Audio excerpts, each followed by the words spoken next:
अल्हम्दुलिल्लाहि रब्बिल आलमीन वस्सलातु वस्सलामु अला खातमिन नबिय्यीन व अला आलिहि तय्यबीन अत्ताहिरीन व अला अस्हाबिहि राशिदीन अल मुतअद्दिबीन।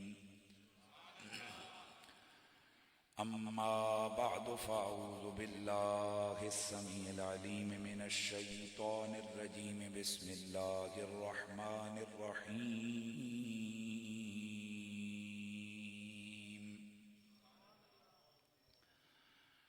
क़ालल्लज़ी इन्दहु इल्मुम मिनल किताबि अना आतीक बिही क़ब्ल अन यर्तद्द इलैका तर्फ़ुक। इन्नल्लाह व मलाइकतहु युसल्लूना अलन नबिय्यि या अय्युहल्लज़ीना आमनू सल्लू अलैहि व सल्लिमू तस्लीमा। दुरूद व सलाम आवाज़े बुलंद पढ़ लीजिए। अस्सलातु वस्सलामु अलैका या सय्यिदी या रसूल अल्लाह व अला आलिका व अस्हाबिका या सय्यिदी या हबीब अल्लाह। सब पढ़िए। अस्सलातु वस्सलामु अलैका या सय्यिदी या रहमतल लिल आलमीन व अला आलिका व अस्हाबिका या खातमन नबीयीन। अल-अमा कहार है ए गौस वो तीखा तेरा, मर के भी चैन से सोता नहीं मारा तेरा, मर के भी चैन से सोता नहीं मारा तेरा। मिट गए मिटते हैं, मिट जाएंगे यादा तेरे, न मिटा है न मिटेगा कभी चर्चा तेरा, न मिटा है न मिटेगा कभी चर्चा तेरा। तू घटाने से किसी के घटाए न घटे, तू घटाए से किसी के न घटाए न घटे। जब बढ़ाए तुझे अल्लाह ताला तेरा, हुक्म नाफिज है तेरा, खामा तेरा सैफ तेरी, हुक्म नाफिज है तेरा, खामा तेरा है सैफ तेरी। दम में जो चाहे करे, दम में जो चाहे करे, दौर है शाह तेरा।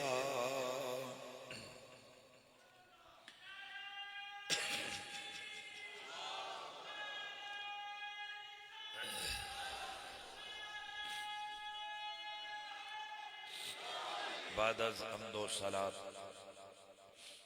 लाइक सत ताज़ीम तकरीम जमी हाज़रीन व सामईन, अस्सलामु अलैकुम व रहमतुल्लाहि ताला व बरकातुहू।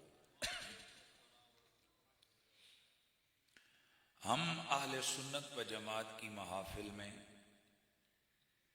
हमारे मदारिस में, हमारी नशिस्तों में और आम्मतुन नास की माबैन गुफ्तगू में आम तौर पर अल्फाज इस्तेमाल होते हैं कि नबी ने बेड़ा पार कर दिया, अली ने बेड़ा पार कर दिया, गौसे आजम ने बेड़ा पार कर दिया। और इस किस्म की चीजों की इजाफत नबियों और वलियों की तरफ की जाती है कि बुनियादी तौर पर जिनके हवाले से कुरान और हदीस में यह मिलता है कि वो अल्लाह के काम है। किसके काम है? अल्लाह के काम।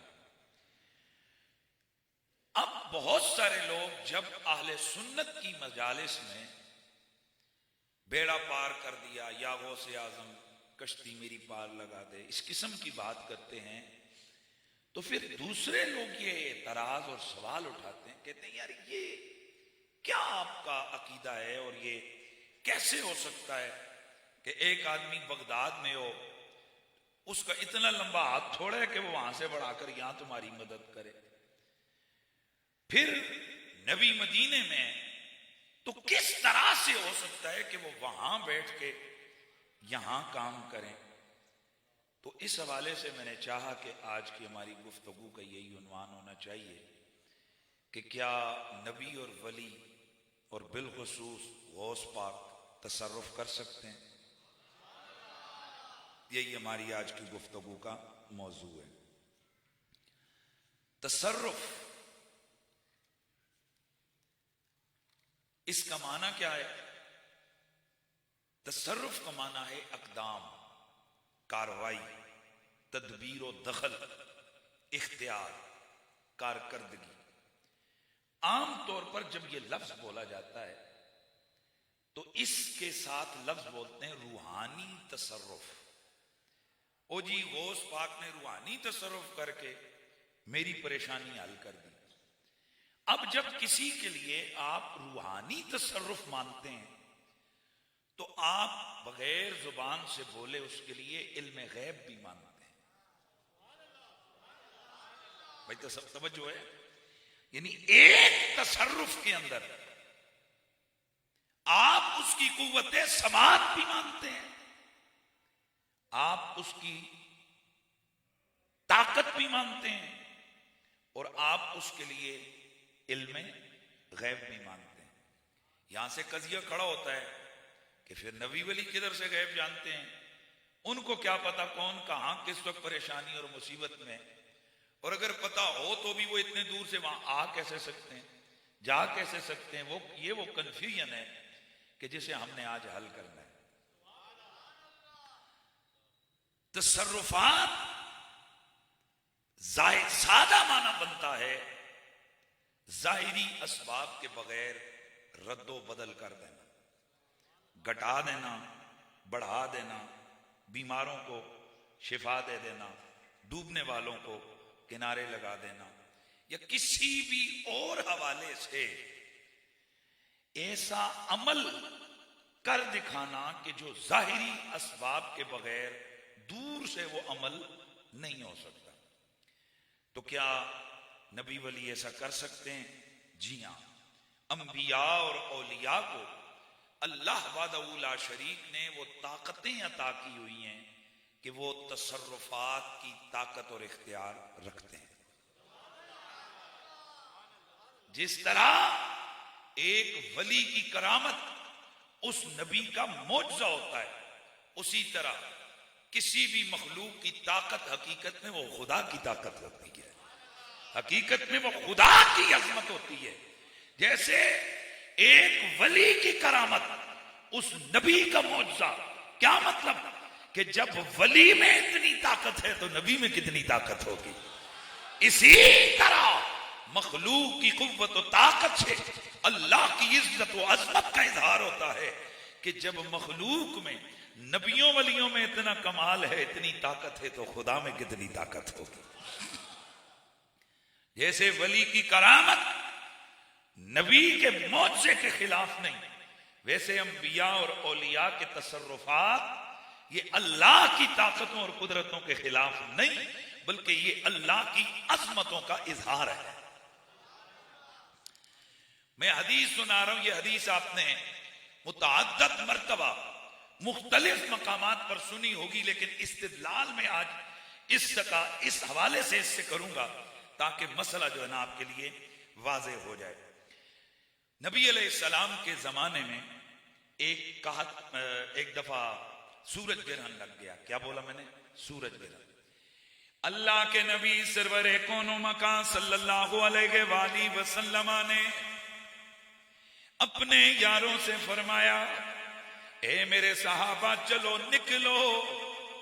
मैदान में निकल के नमाज अदा करते गए।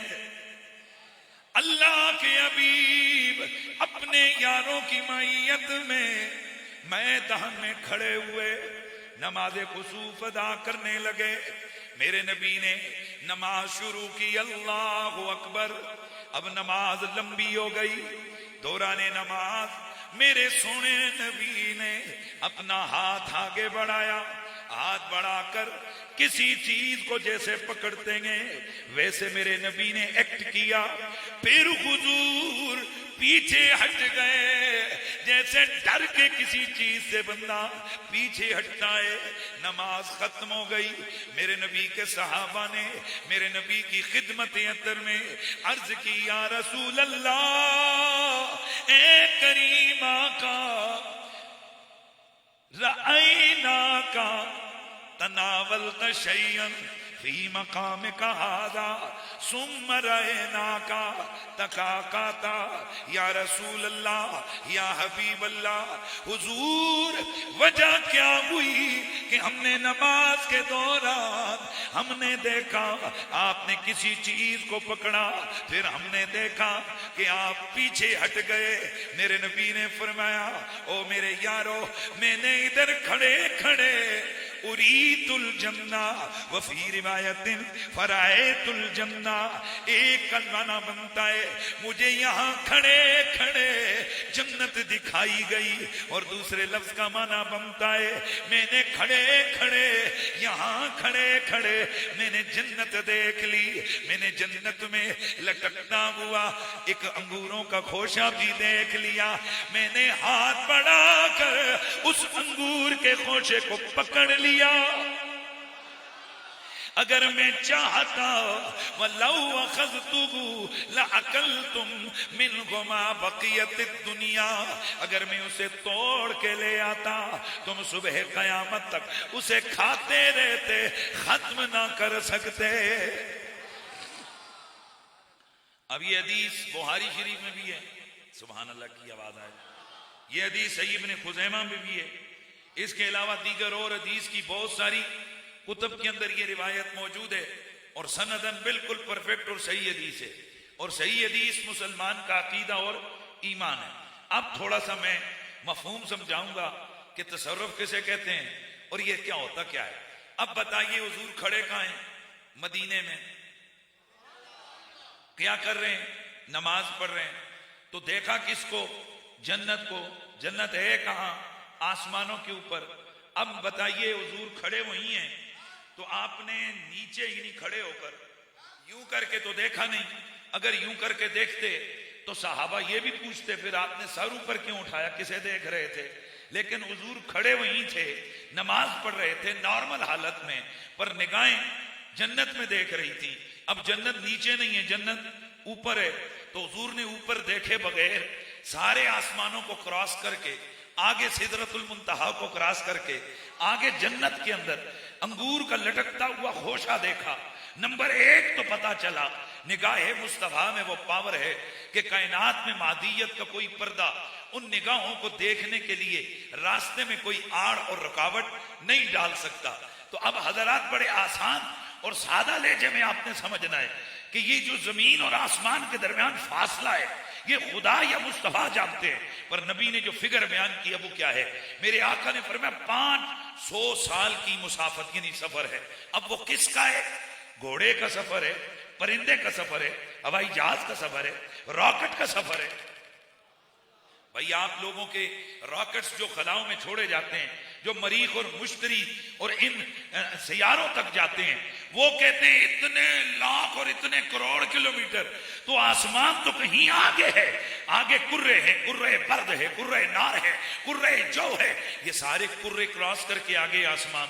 फिर पहला आसमान उतना मोटा है जितना जमीन से आसमान, दूसरे और पहले आसमान के दरमियान उतना फासला जितना जमीन से आसमान, फिर दूसरा आसमान लोहे का है उतना मोटा जितना जमीन से आसमान, फिर उसके और तीसरे आसमान के दरमियान उतना फासला जितना जमीन से आसमान।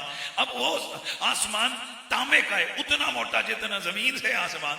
अब ये 7 आसमान, उनसे आगे जन्नत, और जन्नत में लटकता हुआ अंगूर का खोशा। वाह मुस्तफा, मैं आप पे सदके जाऊं, आपने मदीने में खड़े खड़े वहां तक देख लिया है।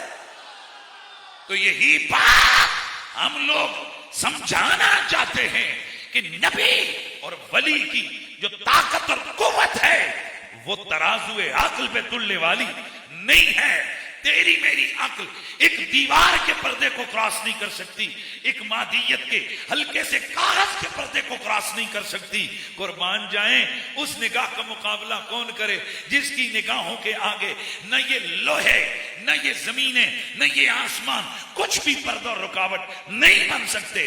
अच्छा, अब ये तो हो गया निगाह का मसला। वैसे भी हम यहां खड़े होकर कई मील दूर देख सकते हैं। अब इससे अगली बड़ी ताकत क्या नजर आ रही है? हुजूर ने हाथ जमीन पे बढ़ाया। तवज्जो है, हुजूर ने हाथ, बोलिए, जमीन पे बढ़ा के किसी चीज को जमीन पे पकड़ा। अब उस हाथ ने काम कहां किया? यही तसर्रुफ है। आज तो बोले हम साहब, भाई यही तो तसर्रुफ है। इसी को तसर्रुफ कहते हैं, रद्दो बदल। हुजूर का हाथ जमीन पे बढ़ा, काम कहां किया? बोलो, जन्नत में। अच्छा, अब मैं पूछना चाहता हूं, तेरे और मेरे हाथ का सबब से भी काम होता है, लेकिन तेरा मेरा हाथ जहां तक पहुंचता है वहां तक काम होता है। अगर 1 इंच भी दूर हो तेरे मेरे हाथ से कोई चीज मादियत की, हम उसे न पकड़ सकते हैं, न छू सकते हैं, न तोड़ सकते हैं और न उसमें कोई तसर्रुफ कर सकते हैं। पर हाथ हुजूर का यहां पकड़ता है और काम जन्नत के अंदर करता है। यहीं से समझ लो, इसी को रूहानी ताकत और रूहानी तसर्रुफ कहते हैं कि हाथ खुले और बंद यहां हो, उसका असर जन्नत में हो। अब मैं समझाना चाहता हूं, अब गौस पाक की बात समझ आई है कि ये दुनिया हमारी मुट्ठी में, चाहें तो बंद कर दें और चाहें तो खोल दें। नहीं यार, मजा नहीं आया आपको शौक से कहना। कई लोगों को समझ नहीं आती ये क्या फलसफा है, ये क्या चीज है। तो मैं पूछना चाहता हूं, अल्लाह के नबी सरवरे कौनैन, सरवरे कौन मकान है, हाथ कहां बढ़ाया? जमीन पे। उसने काम कहां किया? जन्नत में। पकड़ लिया अंगूर के गोशे को, और ताकत भी रखते हैं तोड़ के लाने की, लेकिन लाया क्यों नहीं? वो दूसरी रिवायात में है कि रब की रिदा और मर्जी यही थी कि जन्नत की चीज जन्नत में रहे। अच्छा, तवज्जो है, जन्नत की चीज। तो फिर अगर जन्नत की चीज जन्नत में रहने वाली है तो जन्नत के जोड़े हसनैन के लिए क्यों आए? जन्नत का खाना अहले बैत के लिए क्यों आया? यहीं से तेरे दिमाग में ये बैठना चाहिए। फिर वो और थे, हम और हैं। वो और थे, हम और हैं। मर्जी और मंशा इलाहिया है, जब चाहे आ जाए, जब चाहे मेरा रब रोक दे, क्योंकि जन्नत की नेमत जन्नत में। अच्छा, अब जरा तवज्जो से सुनिएगा। हजरत नबी पाक ने हाथ जमीन पे बढ़ाया, काम उसने कहां किया? जन्नत में। हुजूर चाहते तो तोड़ के ले आते। यहीं से हम कहते हैं, बताओ जन्नतों के ऊपर वो हुजूर ने कैसे देख लिया कि जी अल्लाह ने दिखाया। तो यही हमसे कहते हैं, अगर जमीन पे रहकर अल्लाह का नबी आसमानों के ऊपर जन्नतों में तसर्रुफ कर सकते हैं, तो चंद हजार मील दूर रहकर अपने गुलामों के मामलात में तसर्रुफ नहीं फरमा सकते हैं। फिर ये किस किस्म का तुम अकीदा लोगों को सिखाते हो? अल्लाह के सिवा कोई माफौकल असबाब कोई काम नहीं कर सकता। तो ये क्यों कर रहे हैं? ये कौन कर रहा है? अच्छा जी, ये तो नबी का तसर्रुफ है, आप तो चले थे गौस पाक का तसर्रुफ साबित करने। जी मैं आप अर्ज करता हूं। आइए, मैंने आपके सामने कुरान मजीद कुरान रशीद की वो आयत पढ़ी है, जिसे आप हजरात बेशुमार दफा समात फरमा चुके हैं, इसके ज़मन में गुफ्तगू भी हो चुकी है। भाई हजरत सैयदना सुलेमान अलैहिस्सलाम आपका दरबार है, आपको आकर हुद हुद परिंदा खबर सुनाता है। आप पूछते हैं कि तू किधर गायब था इतने टाइम से, और फिर आप खुद अपने हवारियों से कहते हैं कि आज अगर इसने कोई सही एक्सक्यूज पेश न किया तो मैं इसको कत्ल करूंगा, इसे सजा दूंगा। अब यहां से सवाल पैदा होता है जी कि ये परिंदों को सजा नबी देगा, यही तेरे दिमाग में नहीं आया। नबी का हक परिंदे भी नहीं हक खत्म कर सकते। नहीं यार, मेरी तकरीर इस पे मौजूद है ना कि बाकी परिंदा परिंदा होता है, जानवर जानवर होता है, पत्थर पत्थर होता है, हवा हवा होती है, फिजा फिजा होती है, दरख्त दरख्त होता है। ये हमारे में से किसी की बात नहीं सुनते, और ना सुने तो इनको मार भी नहीं सकते कि जी इस बकरी ने मेरी बात क्यों नहीं सुनी, फलां ने मेरी बात क्यों नहीं सुनी, परिंदे ने बात क्यों नहीं सुनी। तेरी मेरी वजह से किसी को कुछ नहीं हो सकता। पर चूंकि नबी वो होता है कि अल्लाह के हबीब फरमाते हैं वमा मिन शैइन इल्ला वयअरिफुनी अन्नी रसूलुल्लाह, कायनात की कोई चीज ऐसी है ही नहीं है जिसको ये पता न हो कि मैं अल्लाह का रसूल हूं। तो जो नबी और रसूल होता है, अल्लाह उस इलाके की जमीनों को, फिजाओं को, हवाओं को, पत्थरों को, दरख्तों को, हर चीज को आगाह करता है कि ये मेरा नबी है और मेरे नबी का आर्डर, मेरे नबी की इताअत तुम पर मानना लाजिम है। लिहाजा हर जानवर पे भी जरूरी है। तेरी मेरी बात परिंदा ना माने, हम उसे नहीं मार सकते।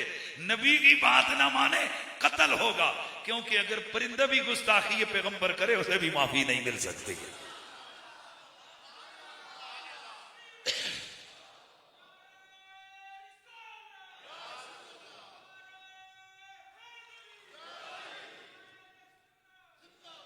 हज़रात गिरामी, जब बात आप तक पहुंच रही है तो फिर सुनिए।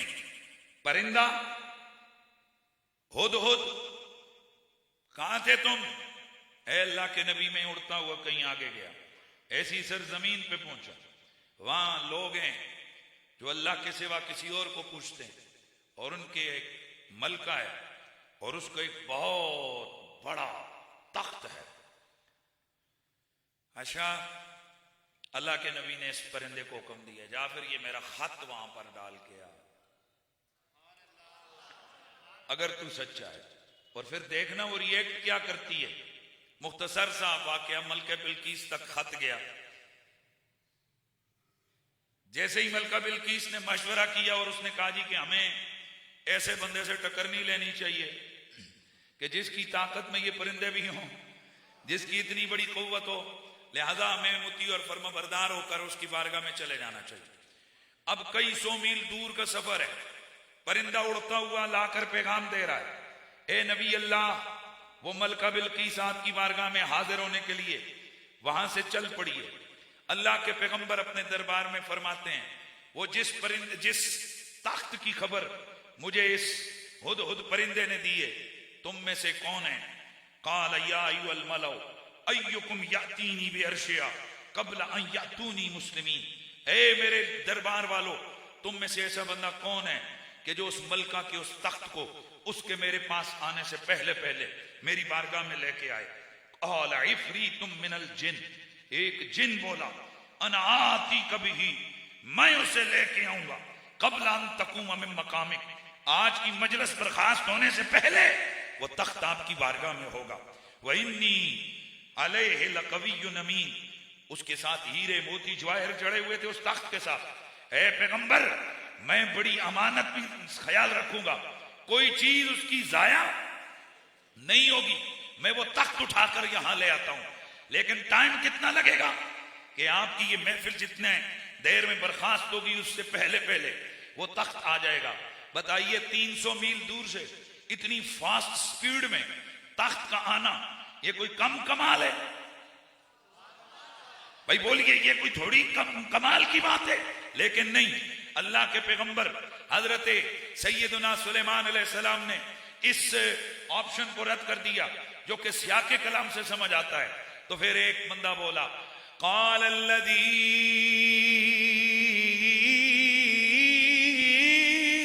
इन्नहु इल्मुन मिनल किताब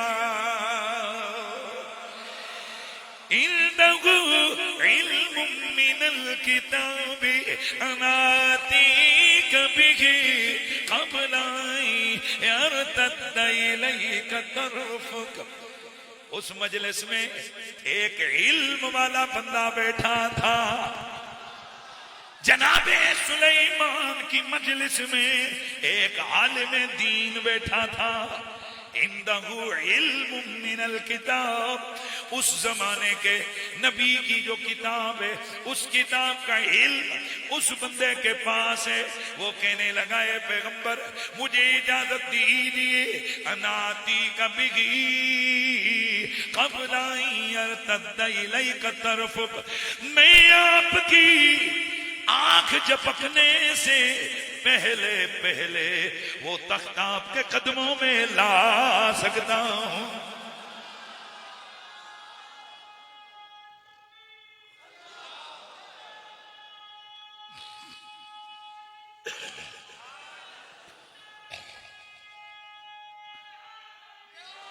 ये सूरह नमल की आयत नंबर 40 है, 40 नंबर आयत। और यहां ये बात बड़ी वाज़ेह तौर पर साबित होती है। फलम्मा राअ इंदहु मुस्तक़िरन इंदहु, अल्लाह के नबी हजरत सुलेमान ने मुड़ के देखा तो तख्त पास पड़ा था। क़ाला हाज़ा मिन फ़ज़्ल रब्बी, आपने फरमाया ये तो मेरे अल्लाह का फजल है। ईमान से बताओ, अगर ये कुरान में आयत न होती और कोई सुन्नी इसको बयान कर रहा होता तो इसे देवमालाई किससे न कहा जाता, इसे जनाब छोड़ने वाली बातें न कहा जाता। ये क्यों कर मुमकिन है कि इतने 100 मील दूर से उठे बगैर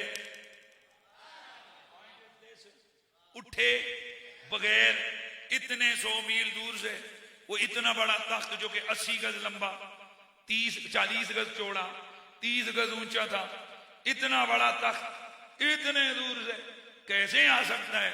पर चूंकि ये कुरान की आयत है, लिहाजा कुरान की आयत के अंदर किसी को बोलने की मजाल नहीं है कि सिवाय इसके कि फिर वो मान ही ले बात दिले ना खवास्ता कि जनाब फिर ऐसा हुआ वली अल्लाह वहां बैठे बैठे उन्होंने उस तख्त को क्या किया, ले आए। अब हाथ यहां से आगे नहीं किया, यहां से उठे नहीं, बैठे बैठे तख्त यहां पर मौजूद हो गया। जब पैगंबर ने देखा तो फरमाया हाज़ा मिन फ़ज़्ल रब्बी, ये मेरे रब का थोड़ा सा फजल है। यानी फजल पैगंबर पे है, ताकत उनकी उम्मत का वली आलिम दीन दिखा रहा है, आलिम दिखा रहा है। ये जो आज हमारे लोगों के ज़हनों में घुसेड़ दिया गया, आलिम और होता है वली और होता है। तो जो पिछले जुम्मे मैंने आपके सामने अर्ज किया था कि वो जो वली होता है वो आलिम ही होता है, उसके पास इल्म का होना जरूरी होता है। तो अल्लाह के पैगंबर हजरत सुलेमान अलैहिस्सलाम आपकी उम्मत का वली, उसने क्या किया, वो तख्त लेके आया। और क्या अल्लाह का नबी क्या कहते हैं, हाज़ा मिन फ़ज़्ल रब्बी, ये मेरे रब का। ना ना ना, सिर्फ फजल नहीं ना, अल्लाह दो बंदे तर्जमा पूरा करो। हाज़ा मिन फ़ज़्ल रब्बी, ये मेरे रब का थोड़ा सा फजल है। तो सरकार जिस नबी पे रब का थोड़ा सा फजल है, उस नबी की उम्मत में कितना सा पावर है कि वो वहां बैठे बैठे कई 100 मील दूर से इतना बड़ा तख्त उठा के लाके हाजिर कर रहा है। तो मेरा नबी कितना बड़ा है, वकाना फजलुल्लाह अलैका अजीमा, रब फरमाते महबूब तेरे ऊपर अल्लाह का बड़ा फजल है। तो थोड़े फजल वाले नबी की उम्मत की पावर देखिए तो बता बड़े फजल वाले नबी की उम्मत के वलियों की पावर क्या हो।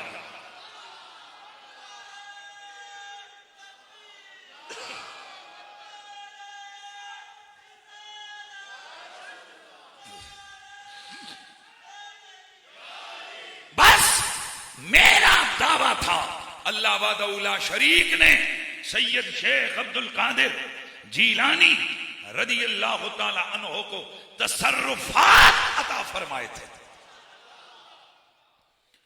इस पे सवाल खड़ा हो गया, अच्छा जी इसका मतलब क्या है? हम कहते हैं इसका मतलब ये गौसबान मुरीदों की मदद कर सकते हैं। लेकिन जरा रुको, अभी तक एक चीज हजम आपको भी नहीं हुई होगी, मुझे भी नहीं हुई, कि वो तख्त इतने दूर से आ गया। आप तवज्जो है, यहां पर मैं सुई, ये छोटी सी चीज जो जेब में आती है, ये मोबाइल है, ये आगे अंदर, ये तो ठीक है। लेकिन अगर यहां पर 22 व्हीलर ट्रक खड़ा करना हो और बंदा कहे जी 2 मिनट में मैं यहां खड़ा करता हूं, तो क्वेश्चन ये कि ये बंद इमारत के अंदर इतना बड़ा ट्रक कैसे आ सकता है? अभी आपने उसकी लिमिट जो है ना, वो हदूद अरबा या उसका जो जसामत है वो आपने सुनी कि ताकत कितना बड़ा है, 80 गज लंबा, 40 गज चौड़ा, 30 गज ऊंचा, और ऊपर हीरे जवाहर मोती लाल सोना पता नहीं क्या से क्या उसके साथ जड़ा हुआ। तो इतना बड़ा तख्त आखिर वो जब उठा के लाया तो कैसे हाथ नीचे रखा था?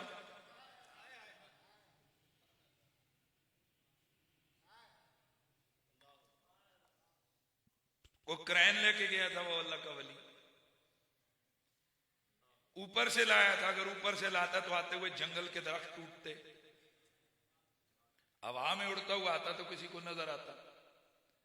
जमीन के नीचे से आता तो इतना बड़ा तख्त अगर जमीन के अंदर अंदर अंदर अंदर से ट्रेवल कर रहा है तो उसकी तो सत्यानाश हो जानी चाहिए थी। उसके ऊपर जड़े हुए मोती हीरे लाल जाए वो तो सारे खत्म हो जाते, पर यहां तो वो जैसे था वैसे यहां हुआ। ये क्या है? इमाम नबहानी, इमाम आलूसी और इमाम हक्की और दीगर लोग फरमाते हैं असल में यहां पर अल्लाह ताला ने उस वली अल्लाह को अमरे कुन की ताकत दी थी। और अमरे कुन की ताकत का मतलब यह था कि उस पैगंबर, उस वली अल्लाह ने, नाम उनका हजरत आसिफ बिन बरखी है, उन्होंने वहीं पे खड़े खड़े तो ख्यालो ख्याल में ऑर्डर दिया उस तख्त को उधर से मिट जा। उसी ख्याल में फिर ऑर्डर दिया उधर से मिट, यहां पे हो।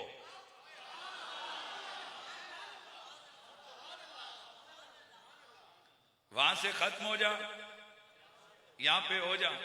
और छोटा सा अगर दरख्त को यूं खेड़ के लेके आता है तो वहां की हालत क्या होती है? तो यहां इतना बड़ा तख्त है तो ये क्यों कर हुआ? कहा हुक्म क्या दिया? उधर से मिट जा, यहां पे हो जा।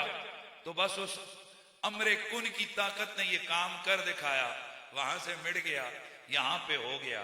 अब जरा सुन, ये बिल्कुल मुसल्लमा उसूल और कानून है। अल्लाह के सब नबियों से बड़ा नबी मेरा नबी, अल्लाह के सब नबियों की उम्मत के वलियों में सबसे ताकतवर वली मेरे नबी की उम्मत के वली। अल्लाह के सारे नबियों के साहबा में मेरे नबी के साहबा ज्यादा शान वाले हैं। अल्लाह के नबियों पर जितनी किताबें नाजिल हुई सबसे बड़ी किताब कुरान है। अल्लाह के नबियों की जितनी उम्मतें, उन सारी उम्मतों में सबसे अफजल तरीन उम्मत हुजूर की उम्मत है। तो अब हम जरा बात समझाना चाहते हैं कि जब उस नबी की उम्मत के वली जो आलिम था उसमें अमरे कुन की ताकत है, वहां से मिट जा, यहां से हो जा। इतना बड़ा तख्त वहां से मिटा के यहां हाजिर कर रहा है। तो जिस नबी पे अल्लाह वादा शरीक ने बड़ा फजल किया हुआ है, जो मकसूदे कायनात है, बताओ जरा उस नबी की उम्मत के वली, और वली भी नहीं वलियों के सुल्तान, शहबाज लामकानी, कुतबे रब्बानी, पीर पीरा, मीर मीरा, शाहे झीला में इतनी ताकत नहीं होगी कि वो पल भर में किसी की बिगड़ी बना सकते होंगे।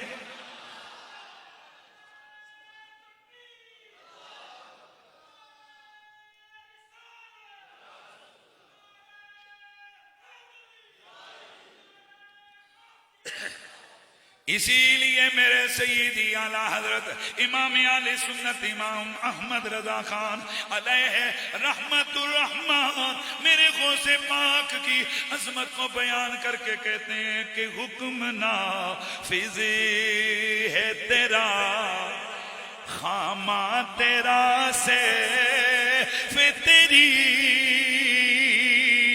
हुक्म नाफिज है तेरा, खामा तेरा सैफ तेरी, हुक्म नाफिज है तेरा, खामा तेरा सैफ तेरी, दम में जो चाहे करे, दम में जो चाहे करे, दौर है शहवाला तेरा, दम में जो चाहे करे, दौर है शहवाला। कुंजियां दिल की खुदा ने तुझे दी ऐसी कर, कुंजियां दिल की खुदा ने तुझे दी ऐसी कर कि ये सीना हो मोहब्बत का खजीना तेरा। वाह क्या मर्तबा ए गौस है बाला तेरा, ऊंचे ऊंचों के सरों से कदम। गो के लफ्ज मुश्किल है, लेकिन उर्दू अदब वाले यकीनन मजा लेंगे। क्या कहते हैं कि बादलों से कहीं रुकती है कड़कती बिजली,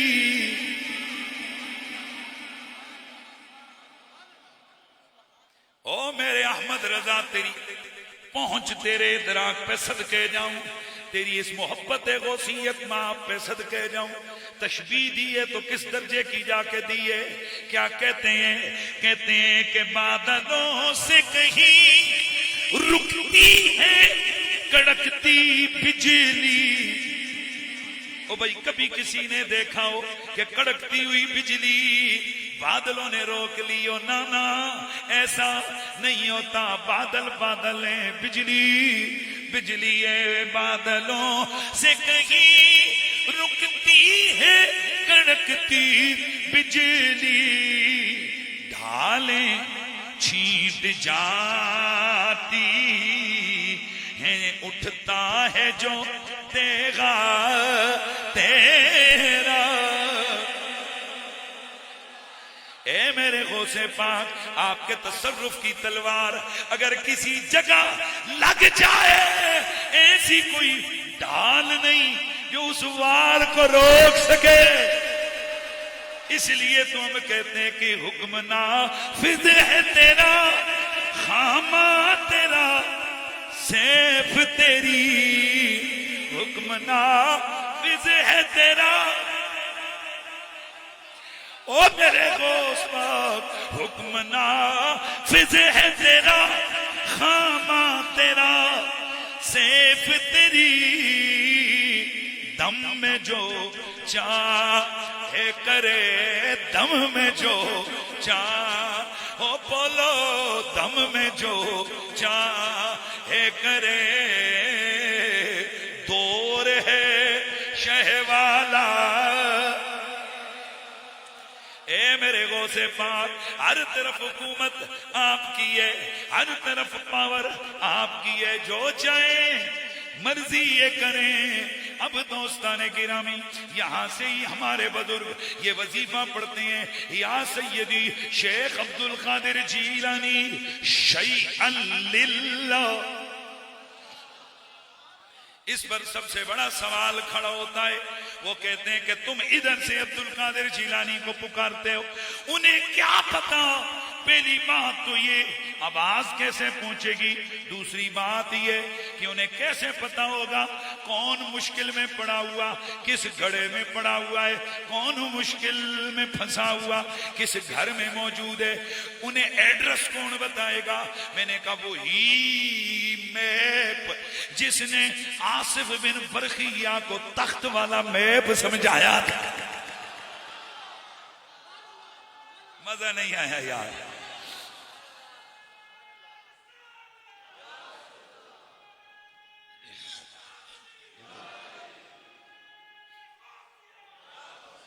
ओ जी, अब्दुल कादिर जीलानी को कैसे पता चलेगा कौन कहां है? तो मैंने उसकी मदद करनी है। मैंने कहा अजीबो गरीब सवाल है तेरा, मुझे बता आसिफ बिन बरखिया ने पहले जाकर विजिट किया था, डायरेक्शन पूछी थी कि किथों लंघ के जाना है, जंगला में चो जाना है कि पुल्ला तो जाना है, कैसे जाने? जी वो तो वहीं पे बैठ के कर दिया था। फिर पता चला इन्हें भी आने की जरूरत नहीं, वहीं पे बैठ के कर सकते हैं। सुभान अल्लाह की आवाज आए।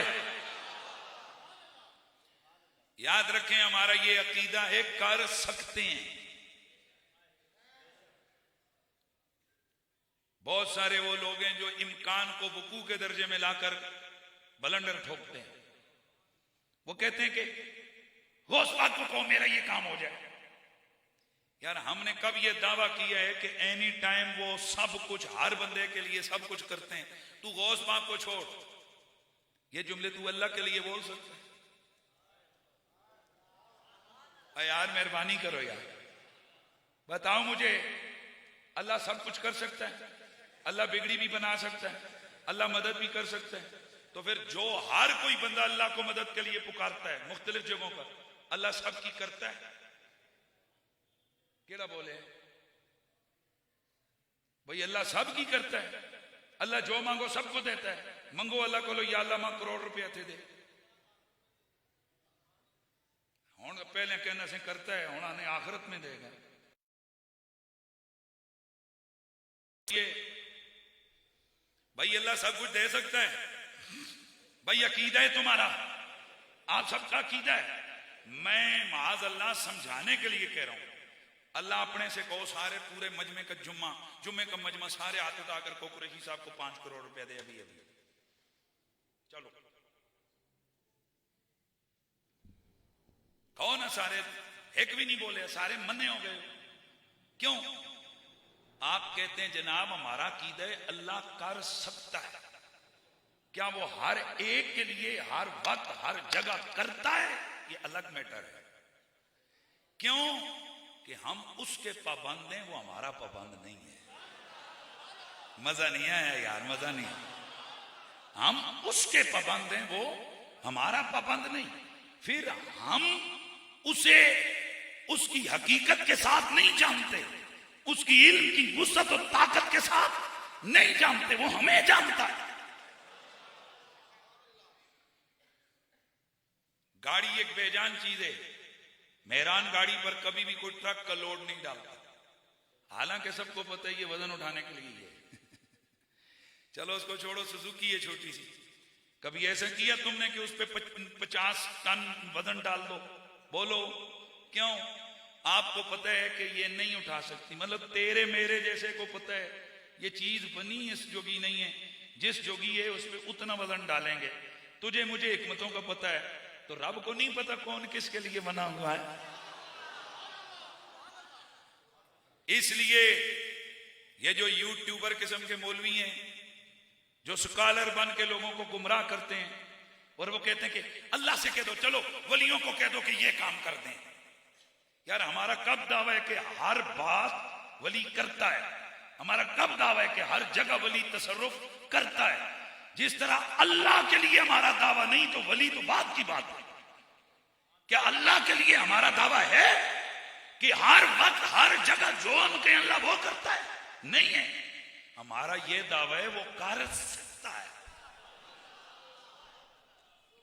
इस करने में और करता है और कर सकता है में फर्क है। जो कर सकने वाला इम्कान है उसको आप वकू के दर्जे में लाकर वलियों के तसर्रुफ पे इनकार करें। ये कहते हैं कि गौस पाक ने मुर्दों को जिंदा किया। मैं कहता हूं कि गौस पाक को छोड़ो, ये फलान चीज मरी है, इसे जिंदा करके देखो। कहो गौस पाक को, वो गौस पाक तेरे मेरे पाबंद।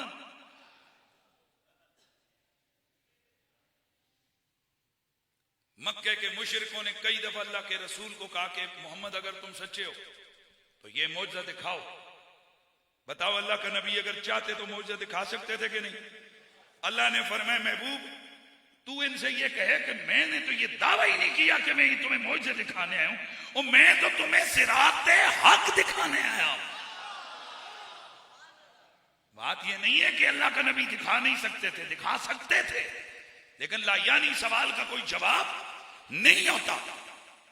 लिहाजा हमारे ये जो नौजवान तबका यूट्यूबर वो मौलवी वो चस्केबाजी करके ना तो देखे ना, मैं कहता हूँ ये कर दो, जो फक्कड़बाजियां करते हैं इनका दिमाग खराब हो जाता है। कहते हैं यार गलत है, सही कह रहे बंदा गलत है, ठीक कह रहे कि अगर वो कर सकते थे करके दिखावा। ओ भाई कर सकना, यही मैं समझा रहा हूं, कर सकना। जैसे अल्लाह बताओ हम सबको करोड़पति बना सकता है तो फिर उसे कौन बनाए? उनके क्या हो गए? अल्लाह की मर्जी। अल्लाह हमें किसी मुश्किल में, किसी चाहत में हम दुआ करते हैं वो मदद करे या न करे, हमारे अकीदे में तसल्जुल नहीं है। हमारा अकीदा क्या है कि अल्लाह की मर्जी। एक एक्सीडेंट हो रहा होता है, गाड़ी गिर रही होती है तो बंदा कहता है या अल्लाह बचाई, या अल्लाह बचाई, या अल्लाह बचाई। सैलाब आता है, कहते हैं या अल्लाह करम, या अल्लाह करम, या अल्लाह बचाई। तो चाहिए तो ये है ना कि जैसे ही बंदा कहे या अल्लाह बचाई तो बच जाए। पर हमने देखा कि सब हस्ती से मकानों के मकान मिट रहे हैं, होटलों के होटल मिट रहे हैं। भाई अभी आपने देखा गाड़ियों की गाड़ियां जा रही हैं, पूरे पूरे पहाड़ दरियाओं के हवाले हो रहे हैं। तो चीख तो सारी मखलूक रही है या अल्लाह बचाई, या अल्लाह बचाई, या अल्लाह। तो क्यों नहीं बचाता अल्लाह? अब उसने नहीं बचाया तो क्या ये अकीदा रख लोगे कि वो बचा सकता ही नहीं है? सेम इसी तरह अल्लाह के वलियों की ताकत मातहत है नबी की ताकत के, और नबी की ताकत पाबंद है खुदा की मर्जी की। नबी की ताकत मातहत है अल्लाह की ताकत के। तो जिस तरह जहां रब की मर्जी होती है वहीं पे मामलात होते हैं, इसी तरह जब मामलात नबी वली का है वहां मर्जी खुदा की होती है तो तब मामलात होते हैं।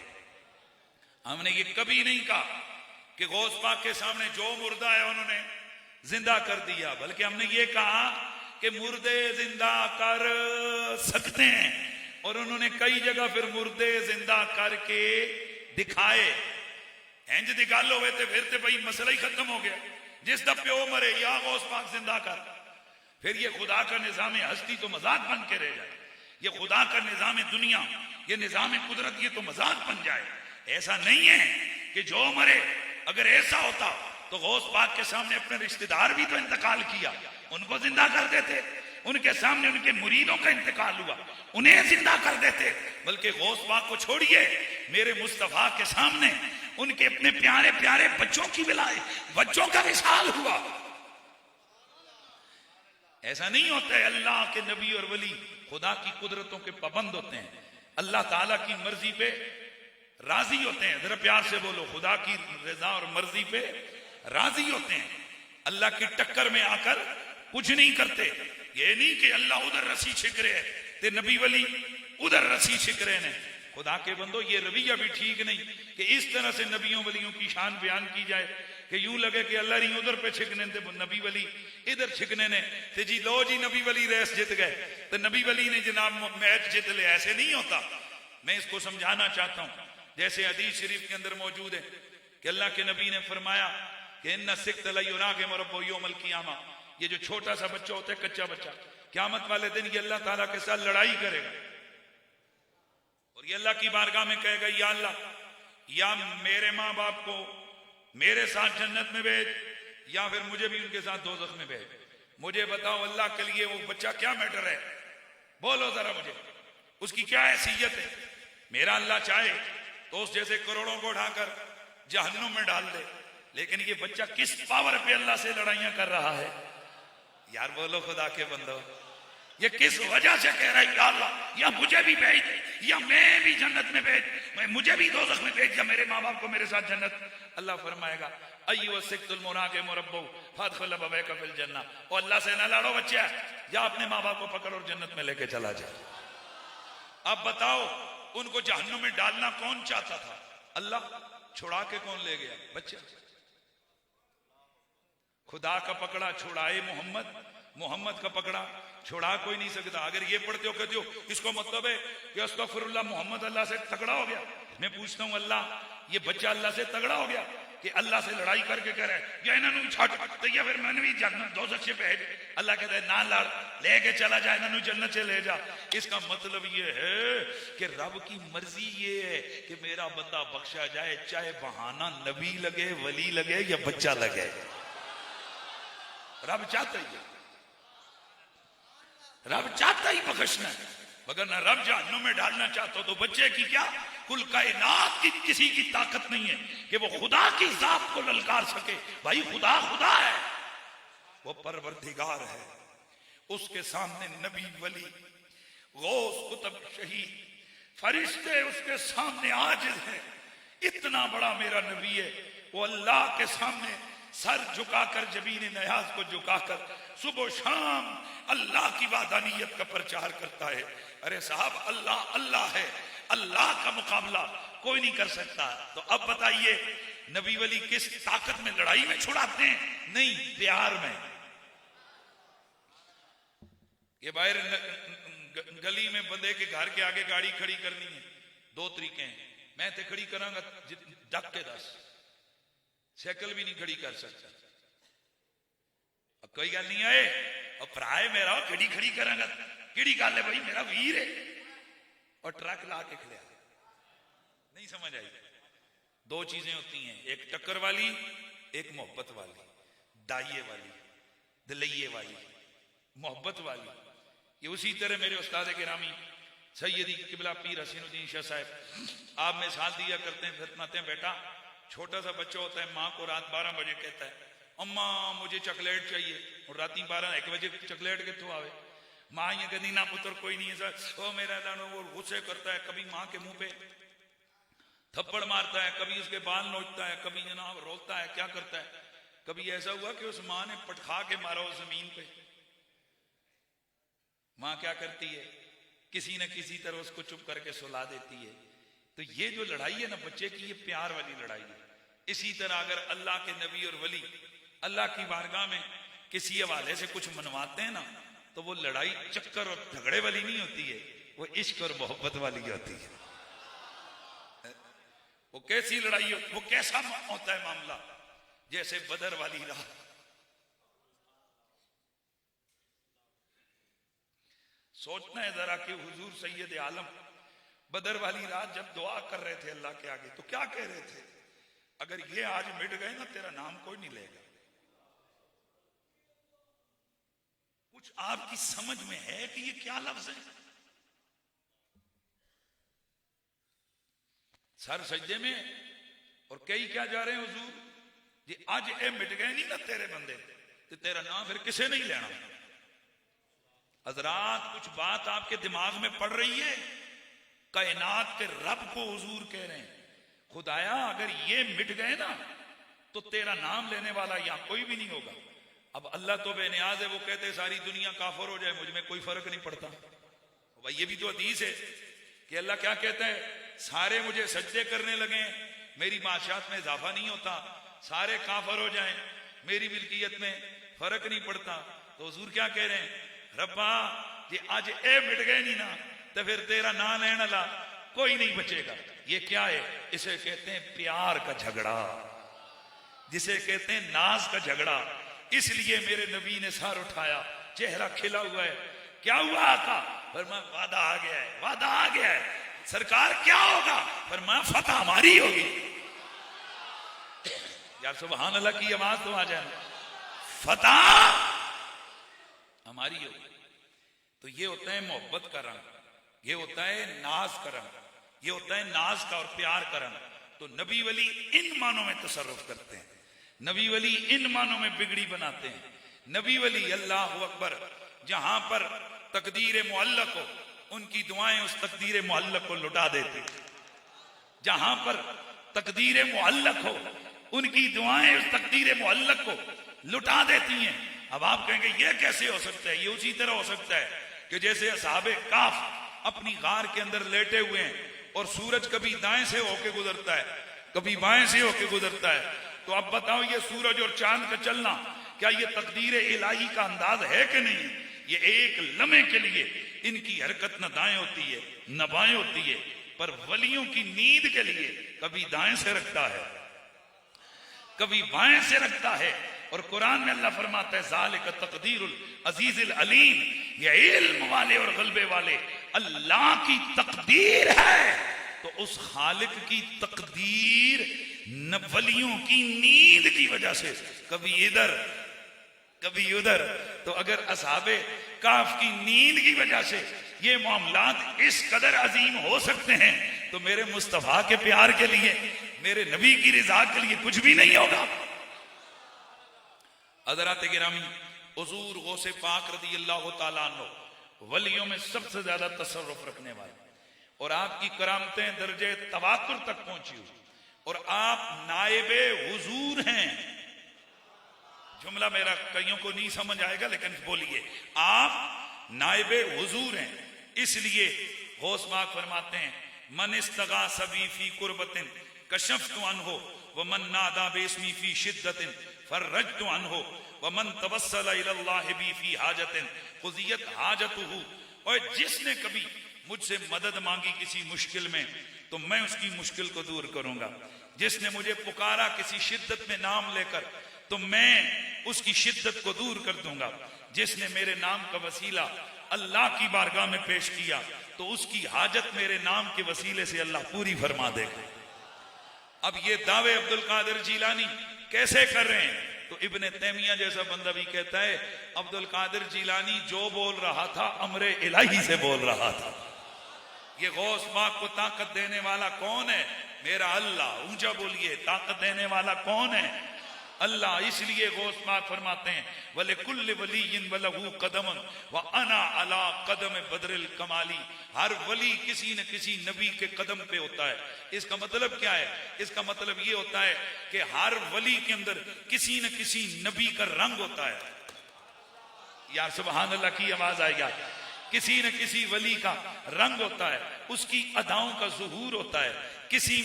किसी में जनाबे खलीलुल्लाह के जलवे होते हैं, किसी में जनाबे हजरत मूसा कलीमुल्लाह का रंग होता है। इसलिए तो मेरे नबी रहमत ने नाम लेके फरमाया, जो चाहता है कि मेरे खलील को देखे, अल्लाह के खलील को, मेरे प्यारे अबू बकर को देख ले। जो चाहता है कि हजरत मूसा अलैहिस्सलाम के जलाल को देखे, वो हजरत, बोलिए ना, हजरत उमर को देखे। जो चाहता है हजरत हारून के जमाल को देखे, वो मेरे उस्मान को देखे। जो चाहता है कि वो ईसा के ज़ुहद और तक़वा को देखे, वो मेरे अबू ज़र को देखे। जो चाहता है कि पिछले नबियों की नजीरें मेरी उम्मत में देखे, फुला फुला फुला को देखे। असहाबे पैगंबर सर उठा के देख रहे हैं, आका अपना भी तो बताएं जो आपको देखना चाहे। फरमाया जो चाहता है कि मुझ मोहम्मद के अखलाक, मुझ मोहम्मद की सूरत, मुझ मोहम्मद की सीरत का परताव देखे, वो मेरे अली को देख ले, उसमें मेरा रंग मिलेगा। अब मौला कायनात के बाद कायनात के अंदर कौन है जो ये कहता है जिसने मोहम्मदी रंग देखने हैं वो मुझे देखे? जिसने मोहम्मदी रंग देखने हैं वो मुझे देखे। ये कौन है? ये मेरा बगदाद का ख्वाजा, ये मेरा आका, ये मेरा मौला, ये मेरा मुर्शिद, ये मेरा पीर, पीरे पीरा, मीरे मीरा, शाये जीलाएं। फरमाते हैं हर वली का कोई ना कोई कदम होता है, उस पे खड़ा होता है। ओए मेरा मुकाबला कौन करे? मैं तो बदरे कमाल और 14वीं के चांद की तरह चमकने वाले मोहम्मद अरबी के कदम पे खड़ा। जिसने सीरत मोहम्मदी की झलक देखनी हो, अब्दुल कादिर को देखे। अताए मोहम्मदी का रंग देखना हो, सहावत मोहम्मदी की झलक देखनी हो, सूरत मोहम्मदी के जलवे देखने हो, हुजूर उम्मतियों पे कैसे करम करते थे, जिसने ये देखना हो वो अब्दुल कादिर को देखे। हुजूर भूतों को खाना कैसे खिलाते थे, अब्दुल कादिर को देख लो। हुजूर दुश्मन से लड़ते कैसे थे, अब्दुल कादिर को देख लो। हुजूर इल्म कैसे फैलाते, अब्दुल कादिर को देखो। हुजूर वाज कैसे करते, अब्दुल कादिर को देखो। हुजूर इस्लाम का झंडा कैसे उठाते, अब्दुल कादिर को देखो। हुजूर भूखों को खाना कैसे खिलाते, अब्दुल कादिर को देखो। तुम देखोगे 5वीं 6वीं सदी में अब्दुल का 5वीं सदी में अब्दुल कादिर को तुम्हें जलवे सीरत और सूरत मोहम्मदी के नजर आएंगे। और शाह अब्दुल हक मुहद्दिस देहलवी ने बात ही खत्म की। वो फरमाते हैं कि ये मत समझना कि वो 5वीं सदी के थे और ये आज 13वीं 14वीं सदी है। वो उस वक्त कह रहे 13वीं सदी की 12वीं सदी है। वो फरमाते हैं जैसे गौस पाक उस वक्त तसर्रुफ करते थे वैसे आज करते हैं। और देवबंदियों के पीर और मुर्शिद रशीद अहमद गंगोई ने तो बात ही आगे बढ़ा दी। वो कहते हैं वली अल्लाह मरने के बाद, विसाल के बाद ज्यादा ताकतवर होता है। सुभान अल्लाह की आवाज आया। क्या होता है? ज्यादा ताकतवर। इसलिए गौस पाक फरमाते हैं नजर तो इला बिलादिल्लाह जमा का खरदलतिन अला हुक्म इत्तिसाली, ये पूरी कायनात के शहर, मुझे तवज्जो है, मुझे और तुझे किसी जगह जाने के लिए गूगल मैप यूज करना पड़ता है। गौस पाक फरमाते हैं कुल कायनात के शहर अब्दुल कादिर के लिए ऐसे हैं जैसे उसकी हाथ की हथेली पे राई का दाना होता है। इन चक्रों में न पड़ना, कौन कैसे पहुंचेगा, तू पुकार कर तो देख, करम न किया तो बात है। हाय हाय हुक्म तेरा, खाम तेरा, सैफ तेरी, पल में जो चाहे, दम में जो चाहे करे, दौर है शाहे वाला तेरा। अल्लाह सबको सलामत रखे। वो उस पाक से मोहब्बत का यही अदा है। उनके इसाले सवाब के लिए 11वीं शरीफ करें, ज्यादा से ज्यादा इसाले सवाब करें। आप यकीन कीजिए कि बंदा बड़ा ऊपर चला जाता है। 12 दावत फिक्र है। अल्लाह सबको सलामत।